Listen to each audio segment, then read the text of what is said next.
Good evening and welcome to the Indian Express. My name is Primankur Biswas and with me is Amil Bhatnagar, who covers Himachal Pradesh for the Indian Express. Amil, you have been covering Himachal for the last few months. What do you think is the mahal? Well, for both parties, this is largely a two-party contest between BJP and Congress, and it has been the case for the past many years. The interesting thing about Himachal politics is that since 80s, no government has been able to repeat itself. Alternatively, both BJP and Congress have won. So for BJP, the campaign right now is Rivaz Badalna hai, that they have to change the trend and break the jinx by repeating the government. For the Congress, it's keep Rivaz maintained rahega, and that the tradition will continue and BJP will go out of power and Congress will come back into the foray. This is a highly issue-based election. There are no larger concepts which the parties try to peddle in other elections. This is about unemployment, inflation. Old pension scheme, as we all know, is a huge issue here. The apple farmer protest and other things that impact people in their daily lives.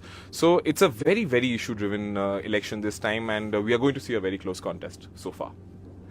As you said, the muddas are OPS and apple farmers, and of course महंगाई and of course berozgari is a big issue. But according to you, which will be the deciding mudda? Well, I mean, it'll be premature to sort of pinpoint on one aspect and one poll promise as of now. But from the trend, it seems, and the response that both parties are getting, old pension scheme seems to be a key issue. There are around 2.5 lakh employees here, and another 1.5 lakhs who've been retired. So their protest has essentially been that as per the new pension scheme, the money goes from their pockets and the pension that they get is a fraction of what they're supposed to get as salaries. In old pension schemes, there is a certain guarantee of money. So, and here the general local talk is that pensioners decide the election here. The old pension scheme was removed in 2004 and after many years, now it has become a poll issue. So Congress has promised that they will bring back OPS. That has been their key poll promise since the beginning. BJP in their manifesto last week did not say anything about the OPS. They said that a committee has been formed and they will take a decision once the committee has made its deliberations. So largely BJP has remained silent on OPS, which will be a very deciding factor because people were looking forward to as to what BJP has to counter that. BJP has accused Congress of making a promise that will not be fulfilled because they feel that Congress has no power in the center, so they will not be able to implement this scheme. But Congress has brought in Ashok Gehlot from Rajasthan, Bhupesh Baghel from Chhattisgarh, both Congress-ruled states where OPS has been implemented, and both say that it's going to be working fine. So yes, OPS will be a deciding factor in Himachal as of now.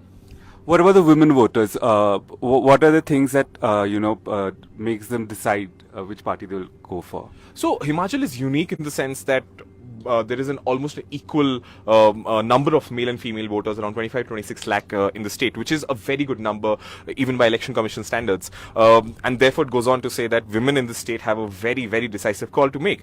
And of course both parties have been trying to give out policies that are in favor of women. Like BJP says that we are empowering women by providing them 3 LPG cylinders across a year.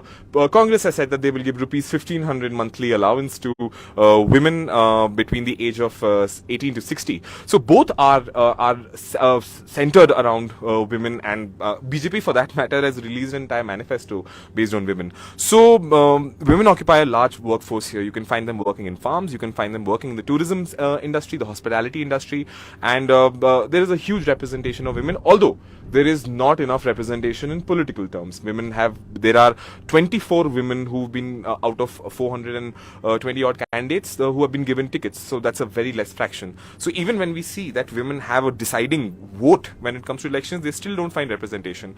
And yes, so of course schemes centered around them, but remains to be seen which way they will swing. Talking about the manifestos, both the parties have put out their manifestos, and what are the highlights of both Congress and BJP's manifestos? So for Congress, it has been the fact that they promised OPS first, and they have said that in their first cabinet meeting they will provide 1 lakh jobs, government jobs to people, which is a huge promise. In Himachal, the employment is largely around government appointments, because there is a huge section that goes to the army, and there's another section that looks for government jobs, because there are no tech industries here, there are no IT industries here. There are very isolated industries of tourism, hospitality, and of course the apple farming. So people look forward and to advertisements in the paper whether any government board has come out with a bharti. So bharti is a big issue here. And so they have promised 1 lakh, Congress promised 1 lakh jobs. Then they have said that we will make up a startup fund of around 680 crores, which will give a starting corpus to people who want to start their own businesses. This is the same by BJP as well. They have also promised startup jobs. And BJP's key promise is that they will reduce the packaging GST on apple cartons back to 12%, which has been a major protest. They are saying that they will create 8 lakh job opportunities. They say that Congress is lying when they say that they will give jobs, because it's not possible. So they want to create job opportunities over a period of 5 years, which is their one of their key demands. And so yes, there is a focus on jobs. There is for BJP there has not been any announcement on OPS, any concrete announcement on OPS, and both parties are relying on a lot of social welfare schemes and a lot of freebies as well. Even though Prime Minister Modi said that he's against the freebie culture, but BJP has also promised cycles to school-going girls and scooties to women and girls pursuing higher education. So largely both parties are trying to give out a lot of sops, a lot of promises, and saying that we will give these additional incomes and additional things. But again, it's a smart voter here and they'll decide. Tourism is one of the major industries in Himachal. What are the demands and what are the problems of the tourism industry here? Well, actually, tourism, not just in Himachal, but across the country, was impacted during COVID. And we saw that because of the lockdowns, people were barely able to come to these places. And Himachal relies a lot on tourism, because as you must have roamed around Shimla as well, there's an entire economy. The backbone of it is people visiting. So in COVID, obviously, that took a back step. The BJP has been saying that they have been giving out financial assistance to people during COVID. There was an entire COVID plan in place that really helped people. But on the ground, there are a lot of issues with that, because the businesses, the losses that the businesses suffered during COVID, they're on the path to recovery. We cannot say that they have recovered entirely. So that economy is sort of still getting back to its step. And now they're hoping to get back from the customers that are coming now.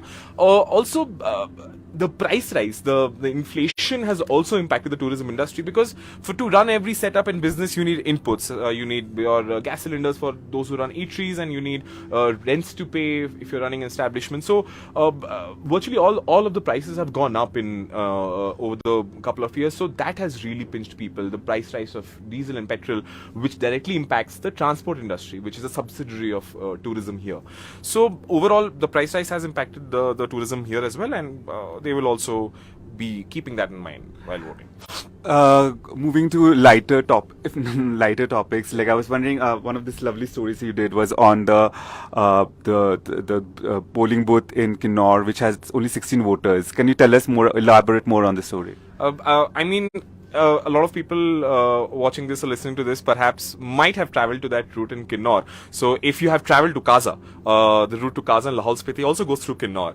So and there's a very good chance you might have crossed that place. It's a blink and a miss, because that it's a village of around 50 people and it only has 16 voters. So next time you go, there's a person named Tenzin and his wife Gulab. They run a small Kinnauri dhaba, and they are the two of the 16 voters. And Election Commission has set up an entire booth for those 16 people, because they believe that every vote matters, and they also believe that they matter, even though they form a very small number. So going there, the experience was to understand how people in such remote areas live. Because in general, there is an understanding of hills that we go for the views, we go for the pretty places, it's a tourist destination, and people do not really delve into what the issues of those people are, offering that service and helping other people. So in my interactions with them, I found them that they are living a very difficult life, because they have to stock up on water, for that matter, they have to stock up on ration, they are preparing themselves for a very long, harsh winter. And for them, their social contract with the government is about their own survival, because they are barely beneficiaries of schemes and they live so far off and disconnected. So for them, it's about their own survival, and that's how they view politics as. They were very appreciative of the Congress youth leaders reaching out to them during the rains here in landslide. It was a very bad rains here this season, so they were very happy about that. But all in all, it's about their own lives, and but they do believe that their vote matters. They believe that they are very much a part of democracy, even though they live in such an area, and they hope that perhaps in the coming times more attention is given to their infrastructure, to their water supply, to their houses, and perhaps even better job opportunities. Like the nearest hospital is around 30 kilometers for them. The nearest cinema hall is around 250 kilometers. Wow. Tenzin has never been to a cinema hall for that matter. So it's a very different life, and perhaps the fact that they feature in this democratic process, I hope they also feature in policy making as well. True. Elections here is so different from where I come from. I come from Bengal. You come from Uttar Pradesh. So it's much more. It's much more quieter. It's much more peaceful. So, what is the main character of election in Himachal, according to you? Actually, I covered UP elections also this year in January. So this is my second elections the same year.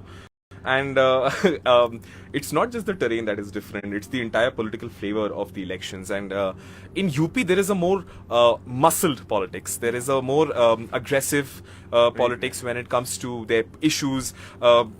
There is a more communal undertone to issues because there is an overarching Hindu-Muslim narrative in UP that has been established by political parties with their speeches. So in UP we see a more aggressive reached out campaign, more people joining in. There are big cadres, big parties. There are so many chief ministers who come from Uttar Pradesh, so obviously, and also UP has 80 seats. So the scale of the elections is very high. Here the elections are also defined by geography and terrain, because access to people here is also very difficult. So you can't just hold a rally and expect thousands of people to turn up. So of course it's difficult to reach out. That's why issues are more local here.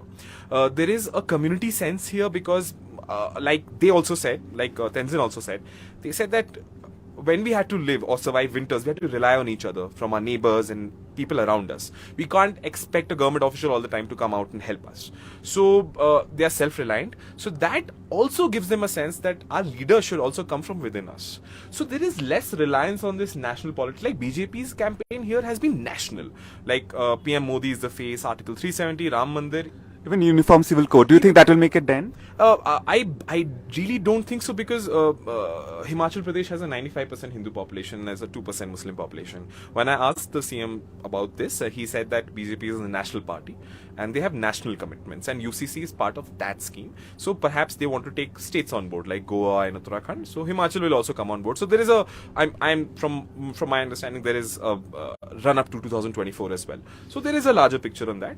But here it's more issue based. People are more concerned about their pensions, their expenses, and they are smart voters here. Like you cannot fool them on a larger idea of nation or religion here. Those cards don't work here as much. So people are looking at their local leaders, and that's why there is a huge rebellion also in BJP, because local people have not been given. So the flavor is more region based here, and people are fearless about voicing their opinion. This is the reason why no government has able to repeat itself, because if they were in a hero worship mode or they were madly in support of one party, it would have reigned, but it has not been. They do not make people feel comfortable with by ruling again and again. So more than 80% literacy rate here, voter awareness is very high. So, and more than 70% voter turnout, that means it's a very smart electorate, and they always show their strength. Okay, thank you for joining us, Amil. And thank you all for joining in the Indian Express live from Himachal. This is me signing off from the Ridge in Shimla. Thank you.